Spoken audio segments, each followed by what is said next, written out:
So this is one that we've recently got. It's a 1972 Mark 1 girls chopper.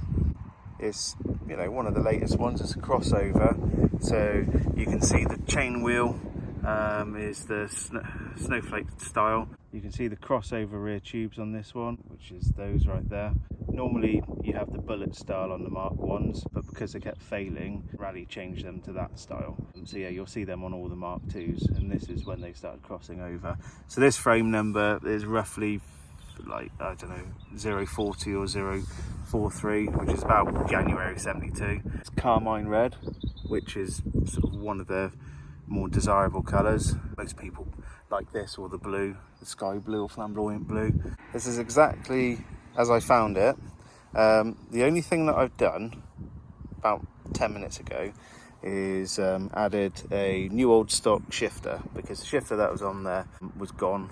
Well, it wasn't gone, it was there, but it was completely knackered, didn't have the cover, a few other things wrong. You can see the gear cable was broken on this, so I'm gonna have to sort that out. I think the spacer is missing as well, so it's, you know, the shifter's not quite sitting right. The brakes have been put on upside down, back to front, whatever. I'm gonna have a look at the brakes. So yeah, apart from the shifter, this is exactly as I found it. You can see on the girls' choppers, they came with a white seat and a black strap. You know, they look really nice. The seat on this one's really tidy, actually. Just needs cleaning. You can see it's proper grubby.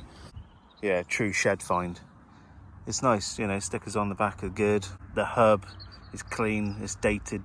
The hub is actually dated March 72, but the frame, the frame I'm certain is a January 72. But they're always, you know, within a certain time period of each other. The chain guard decal is really nice on this one. You know, pretty clean. Yeah, it's a nice bike. I think it's probably gone through a couple of different hands before it's got to myself. So, you know, a few things have been assembled wrongly on this bike. Yeah, it's quite interesting on this one. The stand, as you can see, definitely isn't a chrome stand. It's like a, you know, galvanized or zinc coated metal. It is the original stand on this bike. Let's have a look at the frame number. So yeah, the frame number is 143, which is about January 72, maybe February, but yeah, more likely January time. There's a few incorrect nuts and bolts and screws and, you know, things like this put on the wrong way round, and, you know, lots of things that are loose on this bike. Obviously the nuts aren't supposed to stay up, they're supposed to be underneath. Interestingly, it's got Mark II handlebars, but it's still got Mark 1 grips. That's it, it's got what you'd recognise as a Mark II front wheel. Yeah, it's non-dimpled. There's a number of Mark II parts on here, you know, Mark II pedals, etc. So we've got a really old perish back tyre in here. It still holds air perfectly fine, and I'll probably use it as it is. It's quite nice seeing the older ones. Just got to go steady with them. But yeah, no doubt I'm probably going to have to rebuild the hub. I think the gears select okay, but not fantastic, so I'll sort the hub out. I mean, the plan for this bike is just to completely go through it, strip it down, not obviously repaint anything, but completely rebuild all the bearings and reassemble. You can see the decals are still really nice. It's pretty good as far as a girl's bike is concerned. Lots of them are scratched up. This one appears to not have had an awful lot of use. You know, the decals down here are still really good. It's a nice bike. Thankfully, the paint and the chrome, all the bright work is decent. You can see, you know, it's going to shine up pretty good. This one has the Mark II sissy bar as well. It's not a low one, it's still high, which is nice. I prefer the look of the higher sissy bars. It's interesting having such a late crossover bike. You know, most of them much earlier than this. Sort of by now they were just starting to bring out the Mark II. So yeah, this is really, really late as far as the girls one is concerned. The pipe plate is still nice. Yeah, quite happy with this one. Just, you know, it's had some bodges done to it which just needs sorting out. You know, a couple of things missing, but it's going to be a really nice bike. It's got the bones of making a decent one. But yeah, so